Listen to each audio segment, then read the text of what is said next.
Blendingurinn, eða hálfvitinn, eins og við kallum hann, er fjölnota apparat. Við getum notað hann á ýmsa lund og ég ætla að fara í gegnum það með ykkur.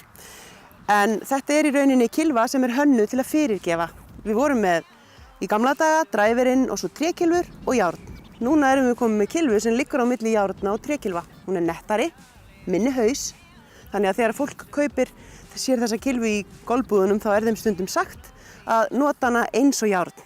Það er ekki alveg allur sannleikurinn af því að þetta er kylfa sem er með stærri haus en járnin, þannig að henni hentar betur að fá að koma flatt að boltanum heldur en bratt. En þó að sveifluferillinn okkar sé brattur, að þá virkar hún samt vel. Ég ætla aðeins að renna yfir hvernig ég hugsa notkunina á þessari kylfu.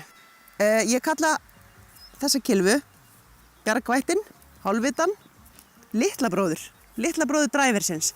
Því að mér finnst gott að hugsa hann svona í grennd við dræverinn. Ég ger ekki allt jafn gróft, heldur aðeins minni sniðum, en við viljum fá kylfuna helst til þess að koma flatt í boltan. Boltastaðan af jörðinni, hún þarf að sjálfsögðu að vera réttum stað, hún má ekki vera hérna frammi. Af því að núna er ég að fara að taka hann af jörðinni og þarf að hitta hann í neðsta punkti. Að öðru leyti, þá hugsa ég þetta aðeins eins. Ég halla mér aðeins til hliðar.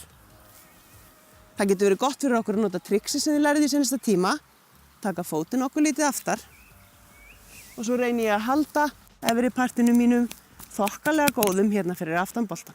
Því þá tryggi ég það að kylfan fær að koma flatar í.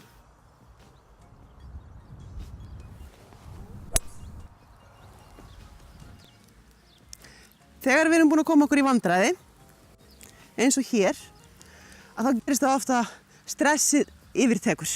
Og í stressi þá tökum við oft vitlausar ákvarðanir.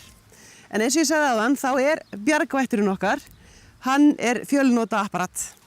Og það að reyna að slá héðan með fleigjárni eða kylfu sem sendir boltan hátt, það er eiginlega dæmt til að mistakast af því að greinin er fyrir mér. Þessi kylfa, hún er líka þannig hönnuð að botnin á henni breiður, hausinn er þungur, þannig ég get notað hana svolítið þannig að botnin á henni skautar eftir jörðinni, þannig að minni líkur að ég lemji í jörðina fyrst, eins og gerist oft þegar við erum stressuð. Hér er ekki svona mikið af hættum framöndan, þannig að ég get leyft mér að slá lágt högg, þannig ég ætla að prófa að taka bjargvættinn minn hérna í þessum vandræðum.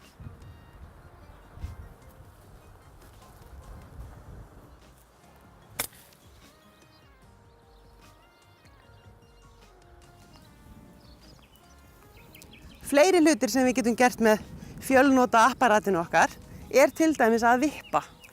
Ef að okkur gengur illa að vippa, og það er nú stundum þannig, að þá er þetta kylfa sem fyrirgefur okkur meira, eins og ég sagði áður, botnin er breiður, hausinn er þungur og við nýtum okkur það. Þegar við erum aðeins fyrir utan flöt og þurfum að lyfta honum kannski aðeins yfir eitthvað, eins og í þessu tilviki, að þá er pínulítil áhætta að taka pútterinn.